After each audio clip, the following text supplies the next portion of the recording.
Donc, ouverture du conseil municipal. On fait l'appel, madame. Monsieur Bourdieu. Présent. Monsieur Pirard. Présent. Madame Lefort. Présent. Monsieur Levinevski. Madame Courtine. Monsieur Bernier. Madame Picard. Monsieur Bèche. Madame Lacombe, pouvoir à Madame Courtine. Monsieur Bernard. Monsieur Piocet, pouvoir à Monsieur Bourdieu. Madame Lefebvre, pouvoir à Monsieur Simard. Monsieur Latex. Madame Bartuccio. Madame Guillauchou. Madame Atalia. Monsieur Dinal. Ah, salut Dylan, ça va? Je l'avais pas vu. Monsieur Chapotel. Ouais. Madame Carsa, pouvoir à Monsieur Bèche. Madame Vaux. Monsieur Ferreira. Madame Joaquin, pouvoir à Madame Picard. Madame Yaï. Monsieur Véronat. Présent. Monsieur Guy. Présent. Madame Baudour. Présent. Monsieur Délé. Présent. Monsieur Guérin. Présent. Madame Lise. Présente. Bien, donc nous avons le quorum. Secrétaire de séance, Monsieur Latex. C'est bien, il a levé vite la main. Hein. T'as vu, Bon, y a-t-il... vous approuvez ça? Oui. Oui. Très bien. Brillamment élu. Donc, approbation du procès-verbal de la séance du Conseil municipal du 1er juillet, donc 2021. Y a-t-il des remarques? Non. Donc, qui est contre? Qui s'abstient? Qui est pour? Merci. Donc, nous entrons dans l'ordre du jour. Alors, première délibération, vous l'avez... Il y a eu des modifications des statuts de l'AGLO, de Marne-et-Gondoire. Alors, c'est des modifications qui sont statutaires. On vous a bien distingué au niveau des compétences. Il y a des compétences que l'État a déléguées à Marne-et-Gondoire. Donc, vous avez les diverses compétences qui sont bien répertoriées entre les obligatoires, entre celles qui sont supplémentaires prévues par la loi, celles qui sont supplémentaires définies librement au sein de l'AGLO. Voilà. Et donc, vous avez la constitution du conseil communautaire, le président, bon voilà, les ressources et autres. Donc, ça a été adopté déjà en bureau, bien sûr, et donc les communes doivent se prononcer dans un délai imparti. Sinon, c'est une tacite approbation. Donc, y a-t-il des remarques? Non. Donc, qui est contre? Qui s'abstient? Qui est pour? Parfait.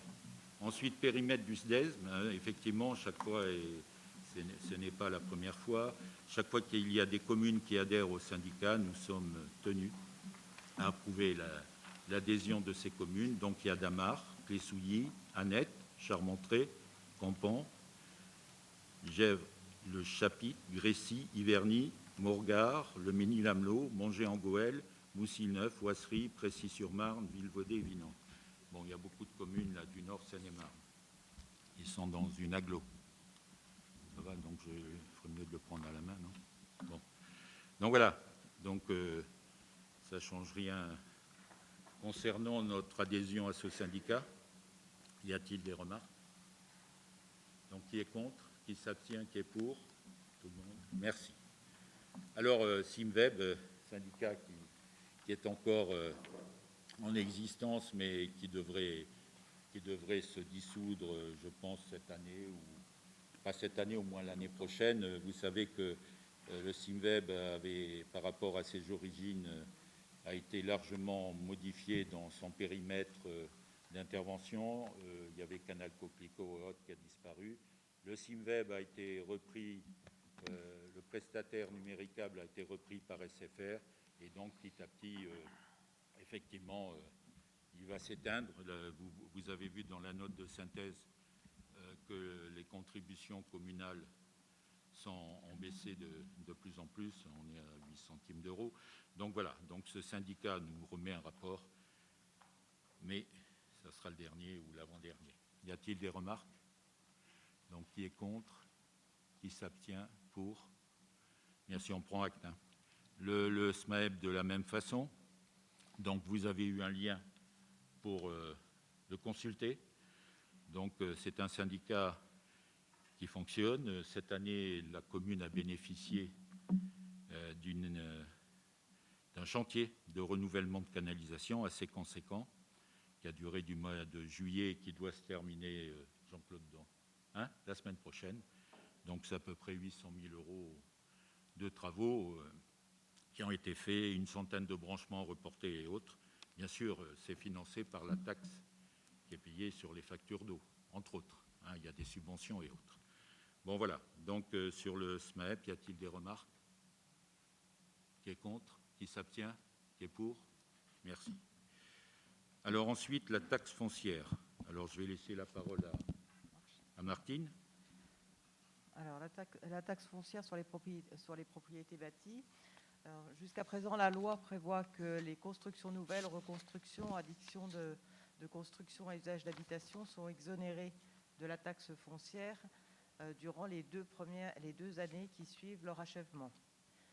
Toutefois, jusqu'à présent, les collectivités avaient la possibilité de supprimer cette exonération sur la part communale. C'est ce qui avait été fait en 2013 par la délibération 2013-039 du 21 février. Toutefois, la part départementale de la taxe foncière restait exonérée pour les habitants pendant ces 2 années. À compter de 2021, suite à la réforme fiscale de la taxe d'habitation et au transfert de la part départementale, ce dispositif ne fonctionne plus et notre délibération de 2013 est caduque. Donc, il y a une possibilité pour les communes d'exonérer d'exonérer une partie de 40%, 50, 60, 70 ou 90%. Il est proposé au conseil municipal de limiter l'exonération de 2 ans sur les propriétés bâties à hauteur de 40% de la base imposable. C'est-à-dire que pendant les 2 premières années, le propriétaire ne sera assujetti que sur 60% de la valeur de son bien. Donc c'est ce qui est proposé à compter ce soir, à compter du 1er octobre, du 1er janvier 2022. Oui, il faut qu'on délibère avant le 1er octobre. Voilà. Pour que ça soit applicable dès le 1er janvier. Bien. Alors si on fait un calcul, c'est exactement la même exonération pour le contribuable. Bien, donc voilà, c'est une directive qui nous est arrivée tout dernièrement, comme on commence à en avoir l'habitude. Donc voilà, nous demandons l'application, sachant que effectivement il y a des propriétés bâties, des logements qui ont été livrés et que ça va nous permettre d'avoir une recette, sachant que vous savez, la taxe d'habitation disparaît et qu'elle est compensée à l'euro, mais on a du mal souvent à les décalages entre les recettes. Donc voilà, effectivement, les propriétaires, c'est surtout aussi au niveau des bailleurs et autres, qui sont là, donc ils sont tenus à verser la somme. Y a-t-il des remarques? Donc qui est contre? Qui s'abstient? Qui est pour? Merci. Alors là, vaste sujet qui a fait des allers-retours. On a travaillé avec le contrôle de légalité de la sous-préfecture et donc on a eu l'aval du montage financier tel qu'il vous est présenté avec, effectivement, vous avez dans la note de synthèse les plans du Merlon, les plans du parking et l'engagement du lotisseur. C'est un lotisseur et un plan d'exécution où on voit un peu les futures maisons, mais tout ça, c'est à titre d'information, ça peut bouger.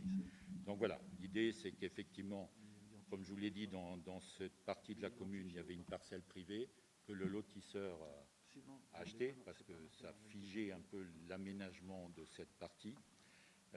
Et donc, après, la partie communale, on a négocié, moyennant travaux, à un prix, une soulte de 60 000 €. Voilà, y a-t-il des remarques?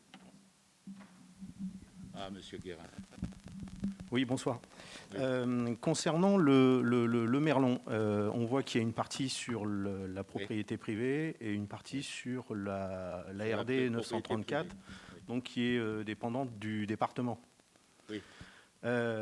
Nous, ce qui nous interpelle un peu, c'est que, bon, OK, on fait une réduction de 157 000 euros Oui. pour la construction de ce merlon, sachant qu'il y en a une moitié sur une part publique et une moitié sur part privée, parce que je sais que dans le projet du département, il est prévu justement de poser des murs anti-bruit beaucoup plus loin. Et est-ce qu'éventuellement, le département, sachant que là, on devance le projet du département, est-ce qu'il y aura une rétrocession financière envers la commune? Bon, je comprends, mais je vois où vous voulez arriver. Les murs anti-bruit du département, vous les attendez pour quelle année? C'est une question. On a mis 10 ans, parce que c'est en 2011 que j'ai lancé le projet de la continuité des murs anti-bruit sur l'ANI, vos sites et autres. Monsieur Guérin, s'il vous plaît, quand je vous parle, regardez-moi.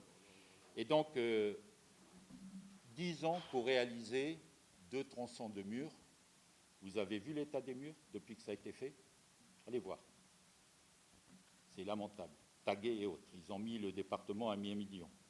Et pour l'instant, ils ont prévu plutôt de rester sur l'ANI, parce qu'il y a un autre projet sur l'ANI de logements sociaux. Donc, on ne va pas attendre 10 ans. On l'a fait précédemment sur l'impasse des Vignes, où on a fait un merlon, on l'a présenté au département, et je pense qu'il faudra attendre un certain nombre d'années avant d'avoir des murs un petit peu autres. Ce n'est pas gagné. Vous savez que maintenant, le classement de cette déviation de cette RD, on parle d'un boulevard urbain qui traverserait des communes. Nous, sur le projet de ZAC, qui avance, on nous dit que ce n'est pas des merlons, il faut laisser un peu en hauteur, des terrains un peu surélevés. Voilà, donc on prend les devants.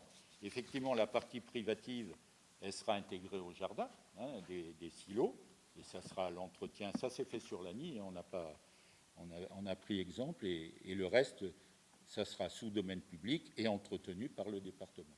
Voilà. On a toujours fait et qui marche bien, et voilà.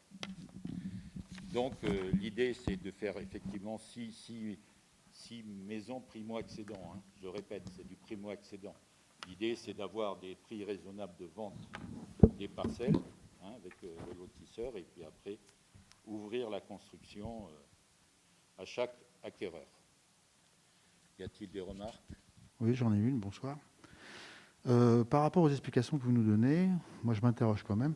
Pourquoi n'attendons pas, au lieu de vendre précipitamment ce terrain à perte, puisqu'on n'en récupère que 60 000 euros sur les 247 qui sont estimés, pourquoi ne pas attendre que les travaux soient faits par le département, ce qui nous permettrait de ne pas mettre le contribuable de Théobaldien à contribution.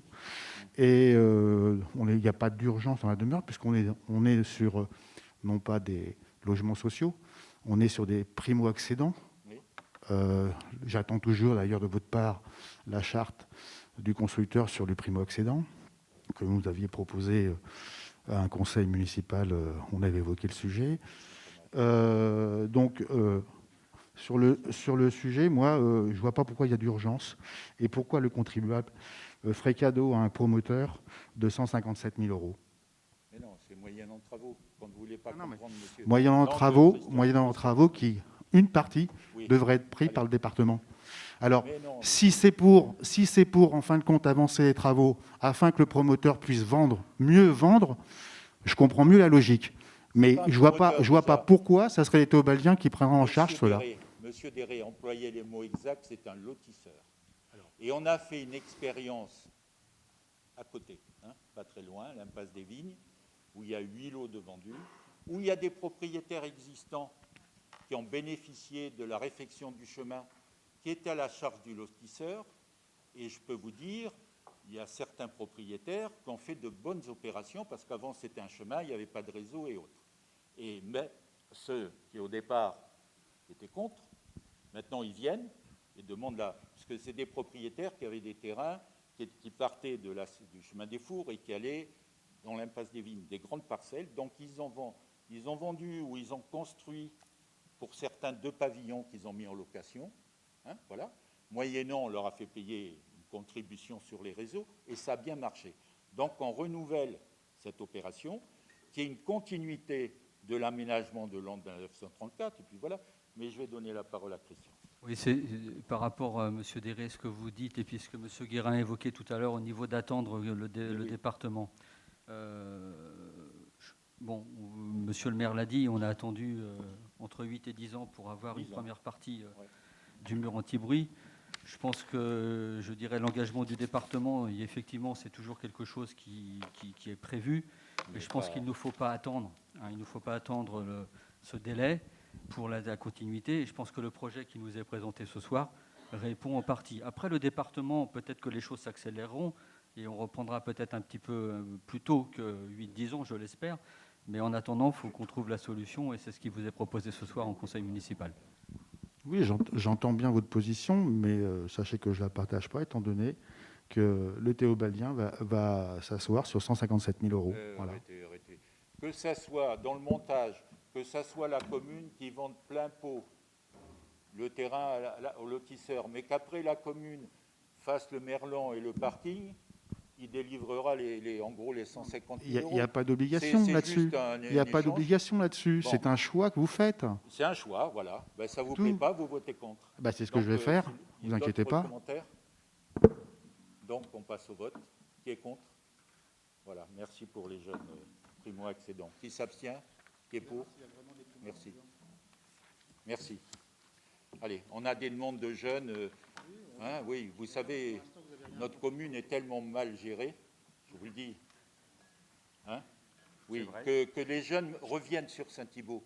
Les jeunes qui ont étudié, qui sont partis, veulent revenir sur Saint-Thibault et c'est leur offrir aussi, pour certains jeunes, des logements à faible coût. Voilà. Et le but est là. Bon.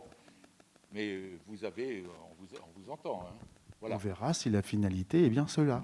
Mais si, la finalité est celle-là. Pour l'instant, vous nous avez montré aucun document qui permette de le justifier. Oui. On continue. Acquisition. Mais excusez-moi, je me permets d'intervenir, Monsieur le maire. Oui. En fait, la question qu'on a posée, c'est on est bien d'accord pour avancer les travaux, pour avancer l'argent, mais la question c'est est-ce que le département va rétrocéder les coûts des travaux vous êtes traducteur ou quoi, monsieur Buis? Comment? Vous êtes un traducteur ou vous traduisez la pensée de monsieur Guérin? On vous l'a dit, les travaux du mur anti-bruit sur Saint-Thibault par le département, comme l'a dit Christian, c'est une hypothèse plus ou moins longue. S'il y aura un aménagement... Ça veut dire que le département n'est pas très efficace là-dessus. Ah, ben oui. Je vous laisse l'ensemble des commentaires, monsieur Buis, là-dessus. Je vous laisse l'ensemble des commentaires. Assumez-les. Des choses avec lui qui sont plus intéressantes et plus des priorités pour Saint-Thibault et l'agglo de Lagny. Bon, puisque vous incriminez le département, voilà, les résultats des élections ont été très nets. Hein, voilà. D'accord? Merci. Non, donc allez, si oui, mais oui, arrêtez. Non, en fait, Monsieur Plumat, j'attaque personne, je défends Saint-Thibault, je défends les Théobaldiens. Oui. Bon, et là, nous, ce qu'on veut savoir, si l'argent nous sera rendu, puisqu'on fera des travaux à la place du département. Arrêtez. C'est simple. Allez, délibération suivante. Acquisition de la parcelle, donc c'est dans l'alignement du Sentier des Bouillons, hein, c'est une vieille opération. Petit à petit, il reste encore une maison à finaliser dans ce sentier. On a déjà fait l'enfouissement, il y a un propriétaire, effectivement, on le réaligne avec dépôt et repose de la clôture, même de son portail. Voilà, donc il nous cède le terrain et nous, en contrepartie, on fait 1 000 € de travaux de clôture. Hein, Jean-Claude, c'est ça. Voilà. Donc, et puis ce chemin-là, une fois que toutes les constructions seront faites, il n'y aura plus que le traitement des eaux du ruissellement et la chaussée. Voilà. Donc simple, on fait ça au fil des ans. Ça fait quelques années. Bien, y a-t-il des remarques? Qui est contre? Qui s'abstient? Merci pour lui et pour eux. Qui est pour, donc? Merci à vous. Alors, là, et actualisation des fonctions éligibles aux heures supplémentaires. Donc, on vous a fait un tableau dans la note de synthèse.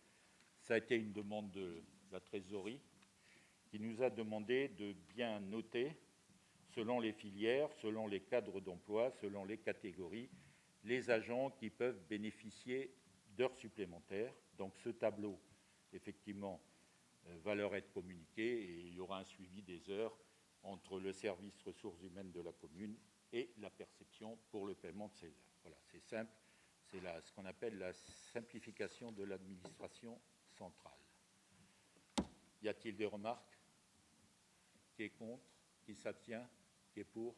Merci pour eux. Bien. Donc, les décisions. Vous avez les décisions, y a-t-il des questions? Non? Bon, s'il n'y a pas de questions, très bien. Nous allons passer, vous nous avez soumise, Madame Bise, au titre de la liste, 3 questions. Donc, la première, une révision du PLU a été actée par délibération du conseil municipal pour nous avoir une idée du calendrier prévu. Bon, à ce jour, il y a eu l'approbation. On a désigné le bureau d'études. Il y a eu une première réunion au mois de juillet. Là, on va faire maintenant... Le bureau d'études a étudié, a pris connaissance du territoire, un peu des problématiques diverses. Et donc, on va fixer un calendrier, mais bon, précis. On vous le communiquera, vous l'aurez. Ce qu'on peut savoir, compte tenu des expériences qu'on a eues, et parce que là, c'est une révision générale, on pense avoir une conclusion du PLU, si tout va bien, sur le premier trimestre 2023. Donc l'année 2022 sera consacrée à l'élaboration du PLU, à la consultation des partenaires, à l'enquête publique. Pas plus tard que ce matin, Monsieur le Préfet nous a envoyé un courrier pour nous dire, voilà, les services de l'État qu'il faut consulter. Au moins, on le sait. On n'a pas à les chercher. Donc voilà, c'est en cours. On va fixer ça là, octobre, hein, avec Madame Bidot et puis les élus concernés, le planning du PLU. Ça vous va comme réponse? Deuxième question. Alors, dans la Gazette Théobaldienne, alors on est ravis que vous en preniez connaissance, de juillet dernier, a annoncé une concertation avec les habitants sur l'aménagement de la ZAC du centre-bourg dès septembre. Donc, pourrions avoir des précisions sur le calendrier et les modalités d'organisation de cette concertation. Alors, on commence à être habitué. Le projet de ZAC prend encore du retard parce qu'on a une énième, comme je vous l'avais déjà dit, enquête environnementale qui fait pas loin de 1000 pages. Donc, l'aménageur est en train d'y répondre. On est toujours en phase d'expropriation. Il n'est pas propriétaire de tout. Donc, effectivement, pour l'instant, l'aménageur a reconstitué une équipe technique autour de lui, qui comprend un urbaniste, un paysagiste et un bureau d'études. Il y a aussi des nouvelles obligations de prendre en compte les pluies trentenales, qui n'étaient pas prises en compte avant. On était à la décennale. Maintenant, on prend des pluies trentenales. C'est ce que nous a demandé les services de l'État.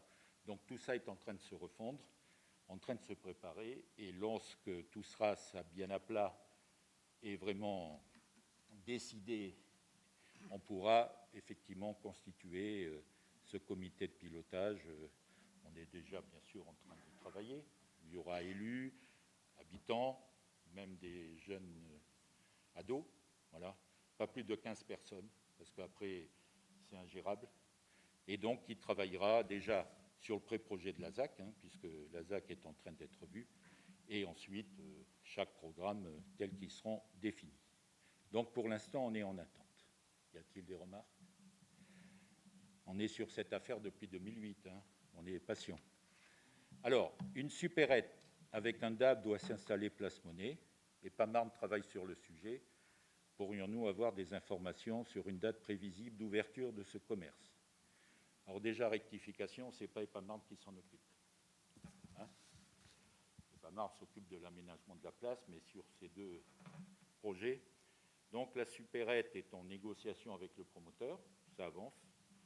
On n'a pas de date, mais ça devrait être conclu début d'année 2022. Et le DAB, c'est la commune qui s'en occupe. On a plusieurs hypothèses. Donc, je dois avoir EPAMARD pour l'aménagement de la place, puisque c'est EPAMARD, comment on peut intégrer ce DAB. Mais c'est la commune qui l'installera. Voilà, vous en savez autant que nous. Y a-t-il des questions? C'est bon? Ça évolue, comme tout, ça prend du temps. Voilà. Bien, donc nous avons traité tous les sujets. Donc il est... On a l'heure? Bon, très bien, 20h25, donc merci. Le conseil est clos. Merci à vous.